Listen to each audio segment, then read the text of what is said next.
Hello दोस्तों, नमस्कार। तो कैसे हैं आप लोग। मैं आशा करता हूं आप सभी लोग बिल्कुल स्वस्थ होंगे और अपने समय का सही जगह यूटिलाइज कर रहे होंगे।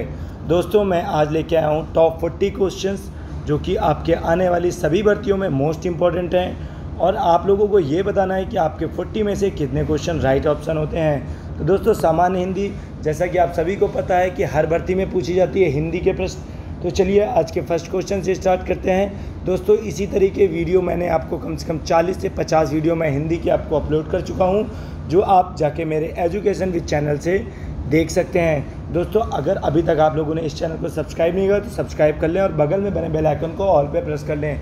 चलिए देखते हैं इसका फर्स्ट क्वेश्चन आज का क्या है। तो दोस्तों, आज का फर्स्ट क्वेश्चन हिंदी का क्या है, मैं रीड कर रहा हूँ। फर्स्ट क्वेश्चन जो कि आपकी स्क्रीन के सामने है।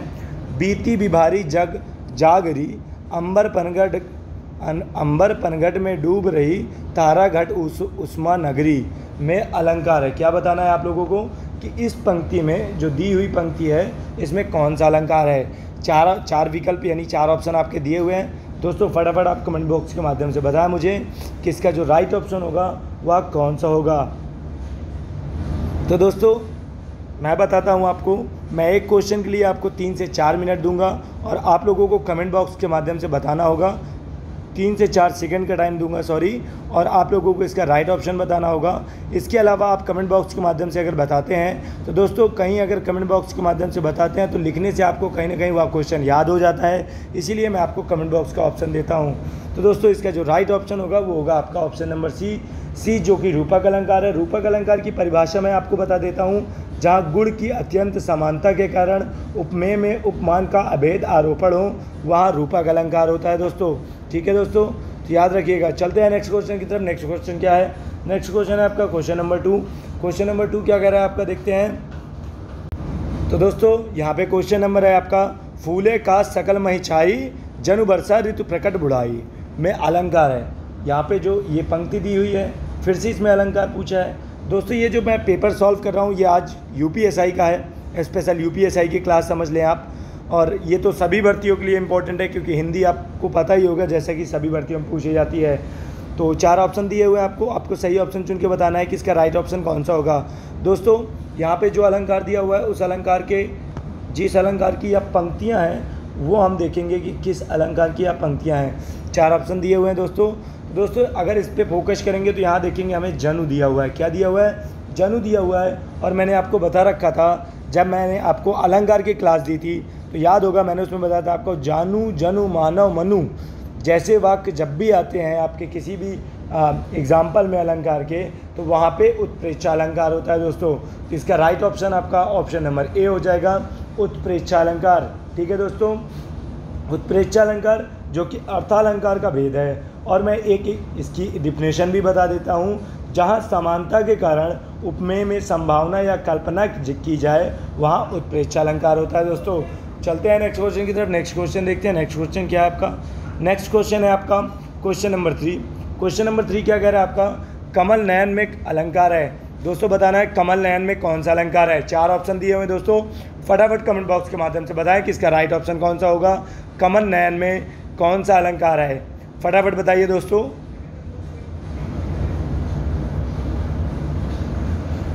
तो दोस्तों, इसका जो राइट ऑप्शन होगा वो होगा आपका रूपक अलंकार। ठीक है, रूपक अलंकार की डिफिनेशन मैं आपको बता चुका हूँ थोड़ी देर पहले। और रूपक अलंकार जो कि अर्थालंकार का भेद है। ठीक है दोस्तों, चलते हैं अगले प्रश्न की तरफ। अगला प्रश्न है क्वेश्चन नंबर 4 और इसमें क्या पूछ रखा है, तत्सम शब्द का चयन कीजिए। 4 विकल्प आपके दिए हुए हैं, आपको सही ऑप्शन चुन के बताना है कि तत्सम शब्द इनमें से कौन सा है। तो दोस्तों, 4 ऑप्शन दिए हैं, फटाफट आप मुझे कमेंट बॉक्स के माध्यम से बताएं कि इनमें से तत्सम शब्द कौन सा है।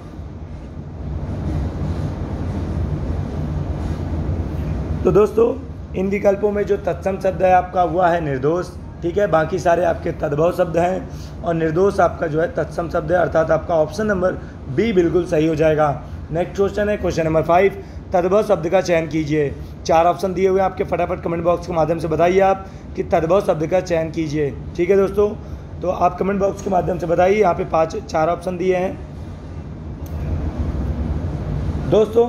तो मैं बताता हूँ इसका राइट ऑप्शन क्या होगा। दोस्तों, जो मैं बीच में गैप लेता हूँ ये गैप आपके लिए है ताकि आप मुझे इसका जो है राइट ऑप्शन बता सकें। तो जो हाथ का तद्भव शब्द होता है, तद्भव शब्द का चयन करें, यहाँ पे लिखा है, ठीक है। तो जो हाथ का तद्भव शब्द होता है किसका, हाथ का, तो वो हाथी होता है, ठीक है। यानी इसका राइट ऑप्शन आपका ऑप्शन नंबर डी होगा, हाथ, जिसका राइट ऑप्शन है हाथ। और हाथ का तद्भव शब्द हाथी होता है, याद रखिएगा।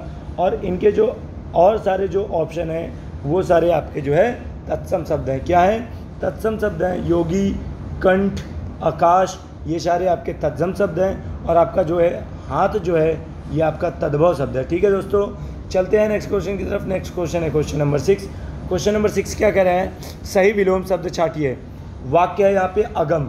अगम का सही विलोम शब्द क्या होगा, 4 विकल्प दिए हुए हैं, आपको फटाफट कमेंट बॉक्स के माध्यम से बताना है दोस्तों कि अगम शब्द का सही विकल्प क्या होगा। फटाफट बताइए मुझे आप, इसका राइट ऑप्शन क्या होगा। तो दोस्तों इसका जो राइट ऑप्शन होगा, अगम शब्द का जो विलोम होता है वो होता है सुगम। अगर मैं बात करूं अगम शब्द का, तो अगम शब्द का मतलब होता है उल्टा। क्या मतलब होता है दोस्तों, उल्टा होता है। और अगम अगर उल्टा कहते हैं तो सुगम को हम क्या कहेंगे, सरल या सीधा कहेंगे, ठीक है दोस्तों। ऑप्शन नंबर सी बिल्कुल सही होगा इसका। चलते हैं नेक्स्ट क्वेश्चन की तरफ। नेक्स्ट क्वेश्चन देखते हैं आपका नेक्स्ट क्वेश्चन क्या है। नेक्स्ट क्वेश्चन है आपका क्वेश्चन नंबर 7। क्वेश्चन नंबर 7 क्या कह रहा है, विलोम शब्द छांटिए। विलोम शब्द यहाँ पे किस वाक्य का छांटना है, तो वह है आपका पुरुष। पुरुष दिया हुआ है, इसका विलोम शब्द छांटना है। 4 ऑप्शन दिए हुए हैं आपको सही ऑप्शन चुन के बताना है कि पुरुष का विलोम शब्द क्या होगा दोस्तों। तो दोस्तों पहले समझ लेते हैं, पुरुष का अर्थ होता है कठोर। क्या होता है पुरुष का अर्थ, कठोर होता है। और कठोर का विलोम क्या होता है दोस्तों, तो कठोर का विलोम होता है कोमल। यानी पुरुष का विलोम क्या होगा यहाँ पे, तो वो होगा कोमल। यानी ऑप्शन नंबर आपका ए जो है राइट आंसर हो गया, ठीक है। नेक्स्ट क्वेश्चन है आपका। नेक्स्ट क्वेश्चन क्या कह रहा है, नेक्स्ट क्वेश्चन देखते हैं। नेक्स्ट क्वेश्चन है क्वेश्चन नंबर 8। क्वेश्चन नंबर 8 क्या कह रहा है, विलोम शब्द छांटिए मौखिक का। क्या दिया हुआ है, मौखिक। मौखिक शब्द है और मौखिक का विलोम शब्द बताना है दोस्तों। तो मौखिक का विलोम शब्द क्या होता है, 4 ऑप्शन दिए हैं, फटाफट कमेंट बॉक्स के माध्यम से बताएं आप कि मौखिक का विलोम शब्द क्या होता है। तो दोस्तों जो मौखिक का विलोम शब्द होता है वो होता है लिखित। क्या होता है, लिखित होता है, जिसे हम मौखिक का विलोम शब्द कह सकते हैं। और इसका ऑप्शन नंबर ए बिल्कुल सही होगा, ठीक है दोस्तों। चलते हैं अगले प्रश्न की तरफ। अगला प्रश्न क्या है आपका, अगला प्रश्न है आपका क्वेश्चन नंबर 9।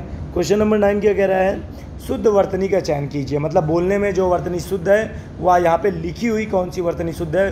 फटाफट आपको कमेंट बॉक्स के माध्यम से बताना है कि इसका राइट ऑप्शन कौन सा होगा, ठीक है दोस्तों। बताइए इसका राइट ऑप्शन कौन सा होगा दोस्तों। तो यहाँ पे जो चिन्ह दिया हुआ है, चिन्ह किस प्रकार लिखा जाएगा मैं आपको बता देता हूँ दोस्तों। तो चिन्ह यहाँ पे इस प्रकार लिखा जाएगा, ये जो चिन्ह लिखा है यह आपका बिल्कुल सही है, शुद्ध वर्तनी में लिखा हुआ चिन्ह है। बाकी ये भी गलत है, ये भी गलत है और ये भी गलत है, ठीक है दोस्तों।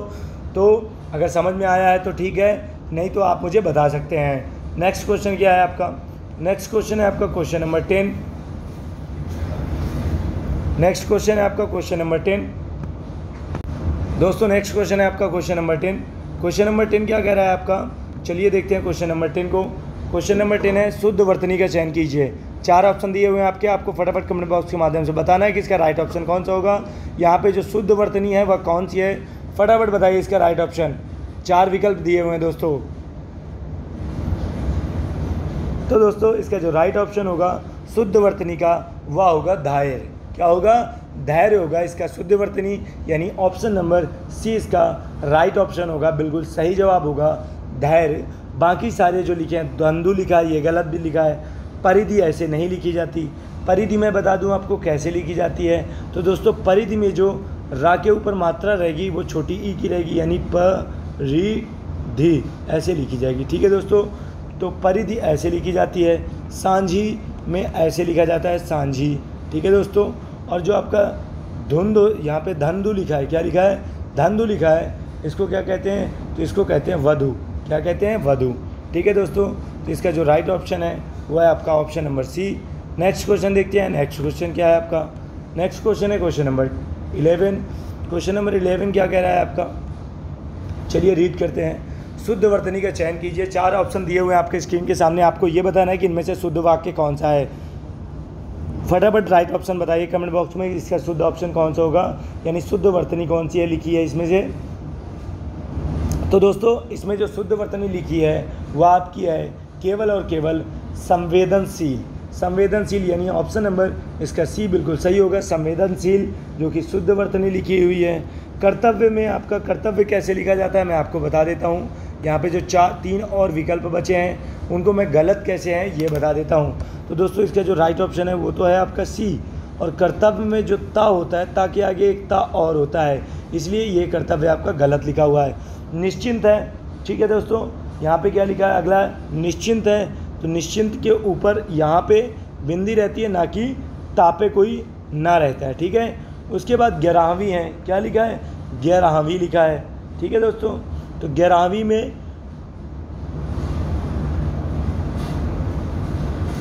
में ये भी आपका गलत लिखा हुआ है, ठीक है। चलते हैं नेक्स्ट क्वेश्चन की तरफ। नेक्स्ट क्वेश्चन है क्वेश्चन नंबर 12। क्वेश्चन नंबर 12 क्या कह रहा है आपका, हर एक काम को देर से करने वाला उसके लिए एक शब्द चुनिए, ठीक है। जो हर एक काम को देर में करता हो उसको हम एक शब्द में क्या कहेंगे। 4 ऑप्शन दिए हैं आपको राइट ऑप्शन चुन के बताना है दोस्तों। और कमेंट बॉक्स के माध्यम से अगर आप बताते हैं तो दोस्तों कहीं ना कहीं आप जब किसी क्वेश्चन को लिखते हैं या उसके प्रति थोड़ा सा इंटरेस्ट लेते हैं तो वह क्वेश्चन आपको ऑटोमेटिक याद हो जाएगा, ठीक है दोस्तों। तो देखते हैं हर एक काम को देर से करने वाले को क्या कहते हैं। तो हर एक काम को देर से करने वाले को कहते हैं विलंबी। क्या कहते हैं, विलंबी कहते हैं दोस्तों। जो कहते हैं ना तो आप बहुत विलंबी हो यार, हर काम लेट कर देते हो, तो इसका जो राइट ऑप्शन है वो आपका सी बिल्कुल सही ऑप्शन है, ठीक है दोस्तों। दीर्घदर्शी यानी दीर्घदर्शी किसे कहते हैं मैं आपको ये भी बता देता हूँ दोस्तों। तो दीर्घदर्शी होता है जो दूर से देख सके, दीर्घदर्शी। अदूरदर्शी जो कभी जो दूर से देख ही न सके। दीर्घसूत्री मतलब बहुत बड़ा जो है फॉर्मूला कह सकते हैं, ठीक है। नेक्स्ट क्वेश्चन है क्वेश्चन नंबर 13। बहुत पढ़ी लिखी महिला, क्या लिखा हुआ है यहाँ पे वाक्य, बहुत पढ़ी लिखी महिला के लिए एक शब्द चुनिए, ठीक है। तो जब कोई औरत बहुत पढ़ी लिखी होती है तो उसको हम क्या कहते हैं। 4 ऑप्शन दिए हुए हैं आपके स्क्रीन के सामने, आपको सही ऑप्शन चुन के बताना है कि उसको हम क्या कहते हैं दोस्तों। तो दोस्तों यहाँ पे देखिए, जो बहुत पढ़ी लिखी महिला होती है उसको हम विदुषी कहते हैं। क्या कहते हैं, विदुषी, क्योंकि जो बहुत पढ़ा लिखा व्यक्ति होता है उसको हम विद्वान कहते हैं। तो उसी प्रकार हिंदी भाषा में जब जो स्त्री बहुत पढ़ी लिखी होती है उसको हम विदुषी कहते हैं, ना कि सरस्वती कहते हैं और ना कि शिक्षिता कहते हैं, ना ही बुद्धिमती कहते हैं, ठीक है दोस्तों। चलते हैं अगले प्रश्न की तरफ। अगला प्रश्न है आपका क्वेश्चन नंबर 14। क्वेश्चन नंबर 14 क्या कह रहा है, मारुत शब्द का पर्यायवाची छांटिए। मारुत शब्द का पर्यायवाची छांटिए। 4 ऑप्शन दिए हुए हैं आपके, सही ऑप्शन आपको चुन के बताना है कि मारुत का पर्यायवाची शब्द है। फटाफट इसका राइट ऑप्शन बताइए दोस्तों कि मारुत शब्द का पर्यायवाची शब्द कौन सा है। तो दोस्तों मैं बता देता हूं आपको कि मारुत जो है, जो मारुत शब्द दिया हुआ है, मारुत शब्द का अर्थ क्या होता है, तो वो होती है हवा। क्या होती है, हवा। और हवा को हम हिंदी भाषा में क्या कहते हैं, वायु, ठीक है। तो मारुत का जो पर्यायवाची होगा वह होगा वायु, ठीक है। और ये आपके 3 अन्य जो ऑप्शन दिए हुए हैं अलग से, इनके बारे में मैं आपको थोड़ा सा बता देता हूँ। तो इनके बारे में देख लीजिए। इनके बारे में मैं बता दूँ आपको, आकाश का जो विलोम होता है, क्या होता है, आकाश का जो विलोम होता है। यहाँ जो मारुत शब्द दिया हुआ है, मारुत शब्द दिया है, ठीक है, मारुत शब्द दिया हुआ है, ठीक है। और इसके अलावा यहाँ पे आपके 4 ऑप्शन और दिए हुए हैं, पृथ्वी, तालाब, देवता। क्या दिया हुआ है, पृथ्वी, तालाब, देवता, ठीक है। और यहाँ पे जो मारुत है वह है वायु, यानी हवा कह सकते हैं उसे, अनिल कह सकते हैं उसे, समीर कह सकते हैं उसे, वात कह सकते हैं उसे, श्वासन। ये सारी जो है मारुत के विलोम शब्द, ये पर्यायवाची शब्द हैं, ठीक है दोस्तों। चलते हैं नेक्स्ट क्वेश्चन की तरफ। नेक्स्ट क्वेश्चन क्या है आपका, नेक्स्ट क्वेश्चन है क्वेश्चन नंबर 15। क्वेश्चन नंबर 15 क्या कह रहा है, योम। यहाँ पे क्या दिया है, योम का पर्यायवाची शब्द चाटिए। योम का पर्यायवाची शब्द चाटिए। तो दोस्तों योम का पर्यायवाची शब्द, तो योम का मतलब क्या होता है, तो होता है आकाश। क्या होता है, आकाश होता है दोस्तों योम का मतलब। और पर्यायवाची शब्द उन्हें ही कहते हैं जो समान पर्याय में प्रयुक्त हों, ठीक है, वो पर्यायवाची शब्द कहलाते हैं। तो वेम होता है, वोम होता है जो है पर्यायवाची शब्द आकाश का है। अब मैं बता दूं आपको आकाश के और खूब सारे पर्यायवाची आपको बता रहा हूं, आप लोग नोट डाउन कीजिएगा। गगन, नभ, अंबर, शून्य, अब्र, ये सारे आपके आकाश के पर्यायवाची शब्द हैं, ठीक है दोस्तों। नेक्स्ट क्वेश्चन है क्वेश्चन नंबर 16। क्वेश्चन नंबर 16 क्या कह रहा है आपका? क्वेश्चन नंबर 16 रीड करते हैं। पद्मावत किसकी रचना है? पद्मावत किसकी रचना है? 4 ऑप्शन दिए हुए हैं आपके यहाँ पे, सही ऑप्शन आपको चुन के बताना है कि पद्मावत किसकी रचना है। फटाफट आप कमेंट बॉक्स के माध्यम से बताइए कि पद्मावत किसकी रचना है। तो दोस्तों मैं बताता हूँ आपको, जो पद्मावत रचना है तो वह पद्मावत रचना आपकी जो है जैसी की है। किसकी है? जैसी की है, अर्थात आपका ऑप्शन नंबर डी बिल्कुल सही हो जाएगा, जैसी। और मैं आपको बता दूं कि जो जैसी हैं इनका पूरा नाम क्या है? इनका पूरा नाम है मलिक मोहम्मद जैसी। क्या नाम है? मलिक मोहम्मद जैसी। कभी कभी क्वेश्चन में ये भी पूछ लिया जाता है कि जैसी का पूरा नाम क्या है, ठीक है दोस्तों। और बहुत बहुत बार पूछा गया या क्वेश्चन है, और ये क्वेश्चन आपका यूपीएसआई भर्ती में ये आपका यूपीएसआई भर्ती 2014 में भी पूछा गया था। इसके अलावा आपका यूपीपी यानी उत्तर प्रदेश पुलिस कांस्टेबल भर्ती 2019 में भी पूछा गया प्रश्न है, ठीक है। मोस्ट इंपॉर्टेंट क्वेश्चन है, याद रखिएगा। अगला प्रश्न है आपका क्वेश्चन नंबर 17। क्वेश्चन नंबर 17 क्या कह रहा है अगला क्वेश्चन? महाभारत किसकी रचना है? महाभारत किसकी रचना है आपको ये बताना है। 4 ऑप्शन आपकी स्क्रीन के सामने दिए हुए हैं, फटाफट इसका राइट ऑप्शन आप मुझे कमेंट बॉक्स के माध्यम से बता सकते हैं दोस्तों। तो महाभारत किसकी रचना है देखिए, और मुझे कमेंट बॉक्स के माध्यम से बताइए दोस्तों। तो महाभारत जो है ये वेदव्यास की रचना है। किसकी रचना है? वेदव्यास की रचना है, अर्थात आपका ऑप्शन नंबर डी बिल्कुल सही हो जाएगा, वेदव्यास। और महाभारत का पुराना नाम भी कभी कभी पूछ लेता है। तो दोस्तों जो महाभारत का प्रारंभिक नाम था वो था जय संहिता। क्या था दोस्तों?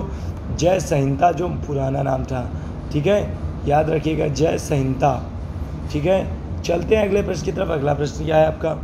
अगला प्रश्न है आपका क्वेश्चन नंबर 18। हिंदी भाषा में वचन कितने प्रकार के होते हैं? फटाफट इसका राइट ऑप्शन बताइए दोस्तों कि हिंदी भाषा में वचन कितने प्रकार के होते हैं। तो दोस्तों मैं आपको बता देता हूँ, हिंदी भाषा में जो वचन होते हैं वह केवल और केवल 2 प्रकार के होते हैं। पहला होता है एक वचन और दूसरा होता है आपका बहुवचन, ठीक है दोस्तों। इसके अलावा कोई अलग से वचन नहीं होते हैं, ठीक है।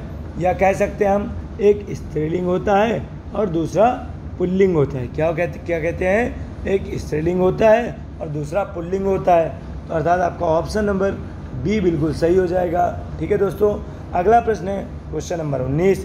क्वेश्चन नंबर 19 क्या कह रहा है? चलिए देखते हैं क्वेश्चन नंबर 19 क्या कह रहा है, रीड करते हैं। निम्नलिखित में से कौन सा शब्द स्त्रीलिंग है? कौन सा शब्द स्त्रीलिंग है? दोस्तों मुझे ऐसा लग रहा है कि जैसे इनमें से सारे क्वेश्चन मैंने आपको ऑलरेडी पढ़ा रखे हैं, तो तब भी दोस्तों इग्नोर करने की ज़रूरत नहीं है। एक बार और प्रैक्टिस करने में कोई नुकसान नहीं होता है। आप सभी को पता होगा कि पढ़ाई से जब ज़्यादा पढ़ लोगे आप तो कभी उल्टी नहीं होगी, ठीक है, तो याद रखिएगा। चलिए देखते हैं क्वेश्चन नंबर 19 को और इसका राइट ऑप्शन चूज़ करते हैं। इनमें से इसका सही ऑप्शन कौन सा है? तो स्त्रीलिंग शब्द कौन सा है आपको बताना है। फटाफट कमेंट बॉक्स के माध्यम से बताएं दोस्तों इसका सही ऑप्शन क्या है।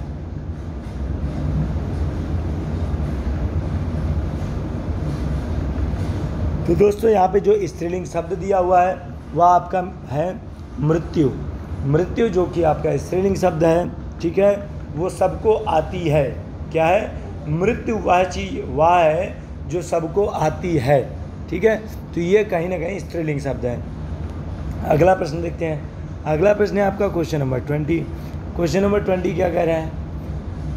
क्वेश्चन नंबर 20 है, निम्नलिखित शब्दों में से सदा स्त्रीलिंग वाला शब्द कौन सा है जो सदा स्त्रीलिंग ही रहता है?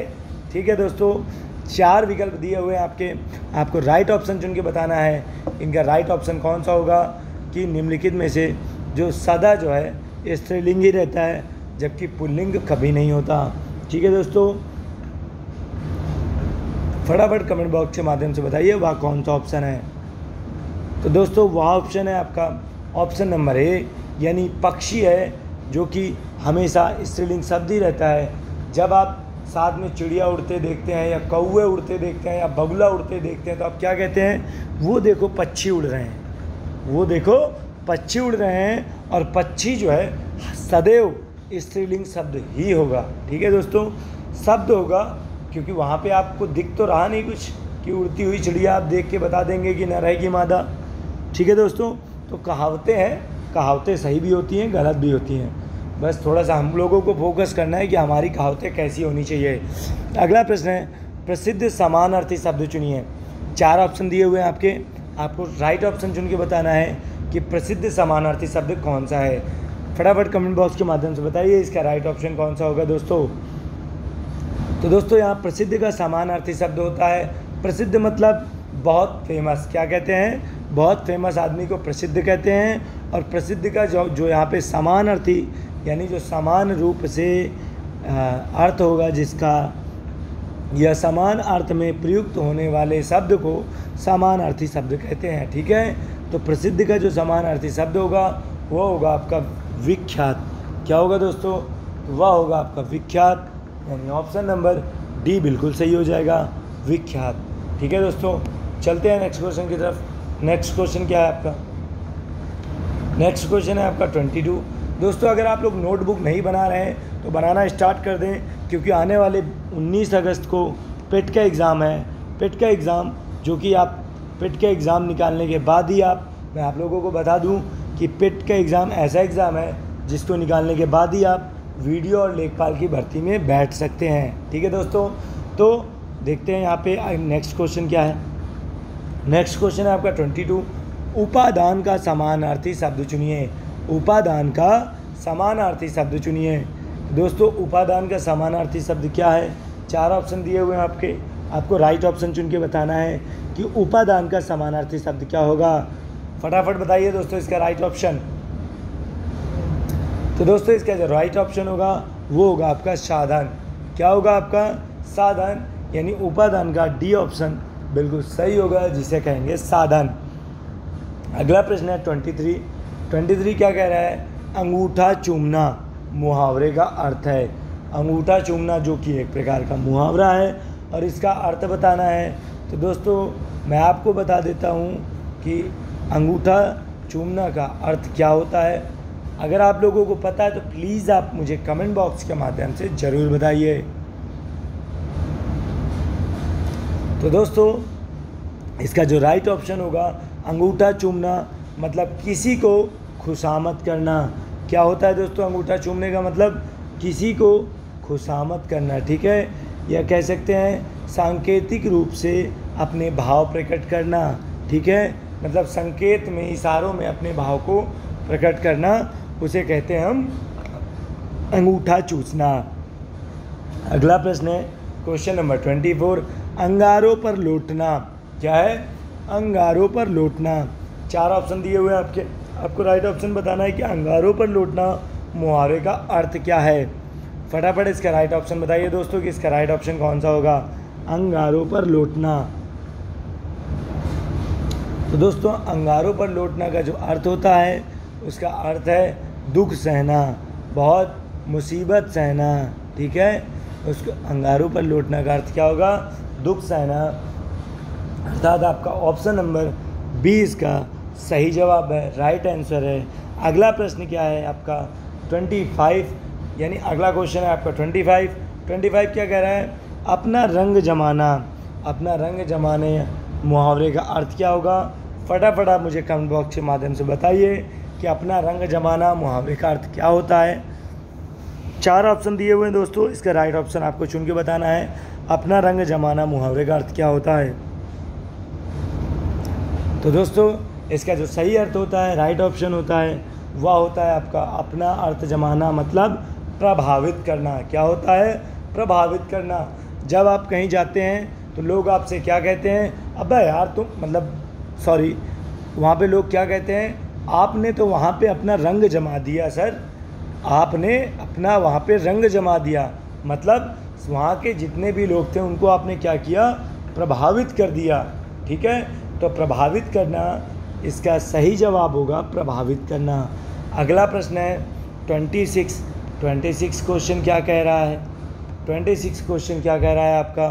कहाँ राजा भोज, कहाँ गंगू तेली? लोकतिक का अर्थ क्या होता है? कहाँ राजा भोज, कहाँ गंगू तेली? 4 ऑप्शन आपके दिए हुए हैं, आपको सही ऑप्शन चुन के बताना है दोस्तों। फटाफट कमेंट बॉक्स के माध्यम से बताइए दोस्तों इसका राइट ऑप्शन क्या होगा।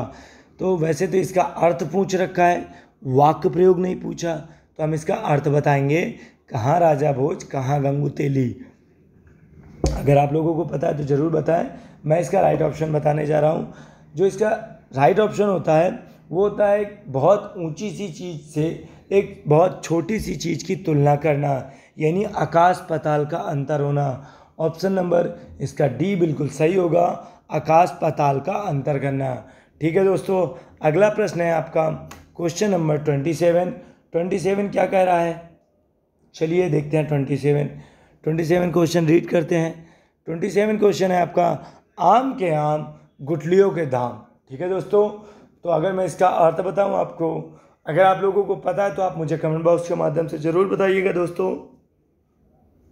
तो दोस्तों इसका जो राइट ऑप्शन है, मतलब राइट ऑप्शन से पहले मैं आपको इसका अर्थ बताता हूँ। आम के आम गुठलियों के दाम के मतलब होता है एक्स्ट्रा प्रॉफिट। क्या होता है? Extra profit. ठीक है, डबल इनकम। ठीक है, आम के आम गुठलियों के भी दाम। तो इसका जो सही ऑप्शन होगा वो होगा दोहरा लाभ। क्या होगा? दोहरा लाभ देना, अर्थात आपका ऑप्शन नंबर सी बिल्कुल सही हो जाएगा, दोहरा लाभ। ठीक है, चलते हैं अगले प्रश्न की तरफ। अगला प्रश्न क्या है आपका? अगला प्रश्न है आपका 28, राम नाम जपना पराया माल अपना। 4 ऑप्शन दिए हुए हैं आपको सही ऑप्शन चुन के बताना है दोस्तों कि इसका राइट ऑप्शन कौन सा है। राम नाम जपना पराया नाम अपना। ठीक है, तो लोकतिक है ये, और इसका अर्थ बताना है। फटाफट आप मुझे कमेंट बॉक्स के माध्यम से बताइए कि इसका राइट ऑप्शन क्या होता है। राम नाम जपना पराया माल अपना। तो दोस्तों मैं बता देता हूँ आपको इसका राइट ऑप्शन क्या होगा। तो दोस्तों जहाँ पे कहते हैं राम नाम जपना पराया माल अपना, तो इसका मतलब है धोखे से धन जमा करना। क्या होता है? धोखे से धन जमा करना, यानी ऑप्शन नंबर इसका सी बिल्कुल सही हो जाएगा, धोखे से धन जमा करना। अगला प्रश्न है, अगला प्रश्न क्या कह रहा है आपका? अगला प्रश्न है 29, सत्य और अहिंसा का यहाँ पे ऑप्शन है संबंध है। ठीक है, सत्य और अहिंसा का संबंध है। 4 विकल्प दिए हुए हैं, आपको सही विकल्प चुन के बताना है दोस्तों कि इसका किस चीज़ से संबंध है। तो दोस्तों मैं आपको बता देता हूँ कि जो सत्य और अहिंसा हैं, इन दोनों का आपस में घनिष्ठ संबंध है। क्या है? घनिष्ठ संबंध है, अर्थात आपका ऑप्शन नंबर सी बिल्कुल सही हो जाएगा। ठीक है, चलते हैं नेक्स्ट क्वेश्चन की तरफ। नेक्स्ट क्वेश्चन क्या है?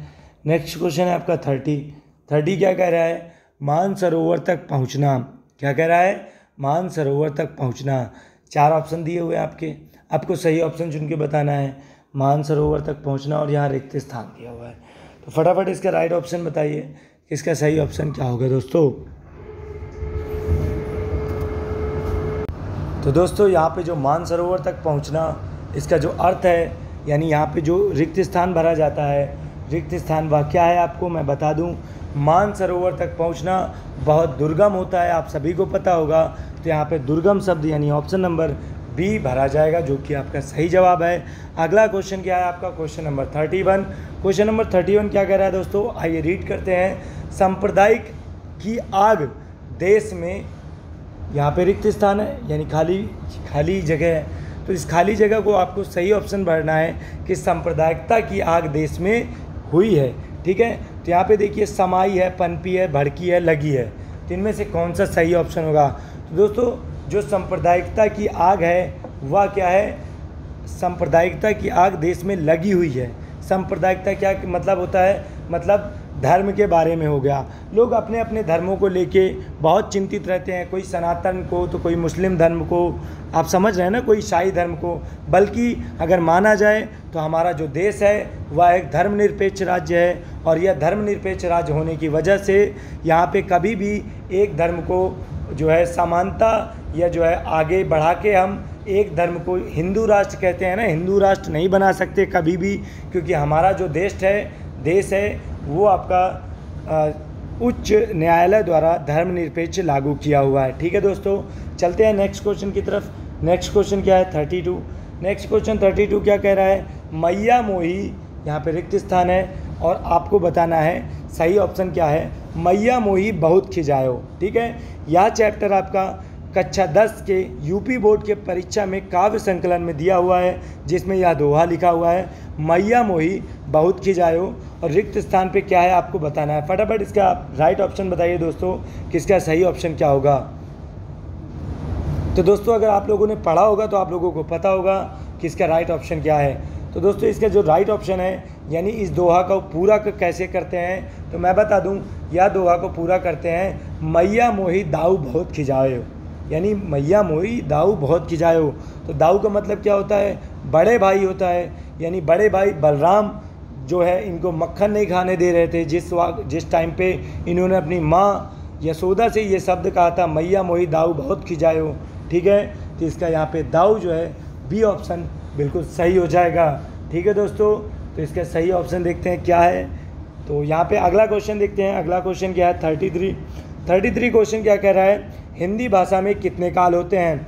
दोस्तों आपको पता होगा, तो अगर आप लोगों को पता है तो फटाफट इसका कमेंट बॉक्स के माध्यम से बताएं कि हिंदी भाषा में कितने काल होते हैं। इसके बाद मैं आपको एक अलग से इम्पॉर्टेंट क्वेश्चन बताता हूँ कि इंग्लिश भाषा में कितने काल होते हैं, यानी जो इंग्लिश लैंग्वेज होती है उसमें कितने काल होते हैं। तो इंग्लिश का तो मैं आपको बता देता हूँ, इंग्लिश में तीन काल होते हैं। पहला होता है प्रेजेंट टेंस, दूसरा होता है पास्ट टेंस, तीसरा होता है फ्यूचर टेंस। ठीक है दोस्तों, तो इसका जो राइट ऑप्शन होगा, 3 काल होते हैं। कितने काल होते हैं, दोनों भाषाओं में 3 काल होते हैं, यानी राइट ऑप्शन सी होगा। और हिंदी भाषा में कौन कौन से काल होते हैं, तो वो होता है वर्तमान काल, भूतकाल और भविष्य काल। ठीक है दोस्तों, तो इसका जो राइट ऑप्शन है वह है आपका ऑप्शन नंबर सी, बिल्कुल सही है दोस्तों। चलते हैं अगले प्रश्न की तरफ। अगला प्रश्न क्या है आपका, अगला प्रश्न है आपका क्वेश्चन नंबर 34 क्या कह रहा है, आइए रीड करते हैं। कौन सा शब्द क्रिया नहीं है, क्या होता है, कौन सा शब्द क्रिया नहीं है। यहाँ पे क्या पूछ रखा है, क्रिया क्या होती है, किसी के द्वारा किया गया कार्य को, जो किया गया कार्य होता है जिस क्रिया से होता है उसे क्या कहते हैं, क्रिया कहते हैं। जैसे उसने एक पानी का गिलास उठाया, तो उठाना क्या हुई, क्रिया हुई। ठीक है दोस्तों, तो चलिए देखते हैं यहाँ पे क्रिया कौन सी नहीं है। आप लोगों को बताना है क्रिया कौन सी नहीं है। तो इसमें क्रिया कौन सी नहीं है, तो वह है आपकी छाया, जो कि क्रिया नहीं है। आपका ऑप्शन नंबर बी बिल्कुल सही हो जाएगा, छाया। ठीक है दोस्तों, अगला क्वेश्चन है 35 क्वेश्चन क्या है, भूतकाल के कितने प्रकार होते हैं। भूतकाल के कितने प्रकार हैं, तो आपको बताना है कि भूतकाल के कितने प्रकार होते हैं। 4 ऑप्शन दिए हुए हैं, आपको सही ऑप्शन चुन के बताना है कि भूतकाल के कितने प्रकार होते हैं। तो दोस्तों मैं आपको बता देता हूँ भूतकाल के कितने प्रकार होते हैं। पहला सामान्य भूतकाल, दूसरा अपूर्ण भूतकाल, तीसरा पूर्ण भूतकाल, चौथा संभव भूतकाल, पांचवा संदिग्ध भूतकाल और छठवा आपका सामान्य संकेतार्थ। क्या होता है दोस्तों, सामान्य संकेतार्थ, यानी टोटल 6 भूतकाल के प्रकार होते हैं। ठीक है दोस्तों, नेक्स्ट क्वेश्चन क्या है, नेक्स्ट क्वेश्चन है आपका 36। किस वाक्य में क्रिया सामान्य भूतकाल में है, किस वाक्य में क्रिया जो है सामान्य भूतकाल में है। 4 ऑप्शन दिए हुए हैं आपको सही ऑप्शन चुन के बताना है कि किस वाक्य में क्रिया सामान्य भूतकाल में है। फटाफट इसका राइट ऑप्शन बताइए दोस्तों, किसका राइट ऑप्शन कौन सा होगा। तो दोस्तों सामान्य भूतकाल का मतलब जो अभी अभी काम हुआ हो, क्या कह सकते हैं, जो काम अभी अभी पूरा हुआ हो। ठीक है, यानी इनमें से इसका राइट ऑप्शन होगा कौन सा है, मैं आपको बता देता हूँ। उसने पुस्तक पढ़ी, क्या है, उसने पुस्तक पढ़ी, यह है आपका सामान्य भूतकाल, क्योंकि वो पढ़ चुका और अभी पढ़ा था। ठीक है, तो सामान्य भूतकाल हुआ ये आपका। ठीक है, अगला कुछ निर्देश हैं वो पढ़ते हैं। प्रश्न संख्या 37 से 40 तक, मतलब यही जो आपका सारांश दिया है, इसी सारांश से क्वेश्चन होगा। तो चलिए दोस्तों मैं आपको सारांश पूरा पढ़ के बताऊंगा आज। यदि तुम भविष्य को अपनी मुट्ठी में बंद करना चाहते हो तो समय के प्रत्येक क्षण का उपयोग करो। प्रत्येक क्षण तुम्हारी प्रगति का क्षण है। जीवन की दौड़ वास्तव में विद्यार्थी जीवन में आरंभ होती है। जिन विद्यार्थियों की दृष्टि दूर भविष्य के क्षितिज में अपने लक्ष्य को ढूंढने में लगी होती है वे विश्राम नहीं किया करते। ठीक है दोस्तों, तो यहाँ पे पहला प्रश्न आपका दे दिया है इसी गद्यांश से। इस गद्यांश में संज्ञा शब्द कुल कितनी बार प्रयुक्त हुआ है? फटाफट बताएं दोस्तों, इसका राइट ऑप्शन संज्ञा शब्द कितनी बार प्रयुक्त हुआ है? तो दोस्तों इसका राइट ऑप्शन आपको चुन के बताना है, संज्ञा शब्द कितनी बार प्रयोग हुआ है। तो दोस्तों यहाँ पे जो संज्ञा शब्द इस पूरे पैराग्राफ में आपका प्रयोग हुआ है वह हुआ है आपका 14 बार। कितनी बार हुआ है दोस्तों?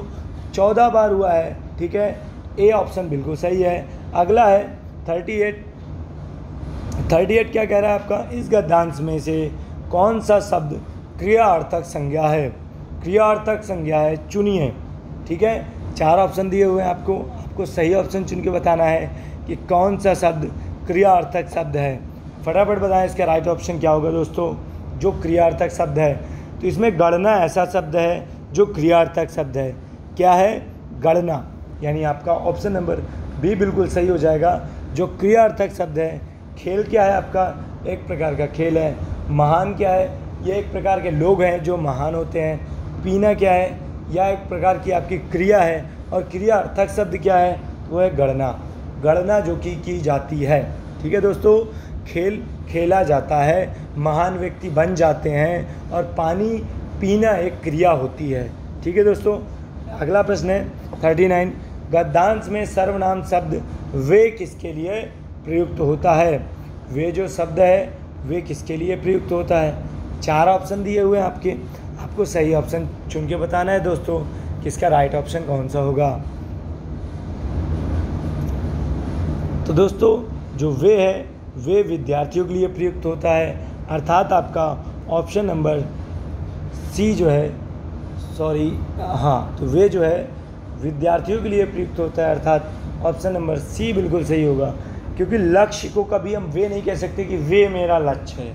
ठीक है, वो गलत शब्द हो जाएगा। विद्यार्थी जीवन को हम वे विद्यार्थी जीवन है ये भी नहीं कह सकते।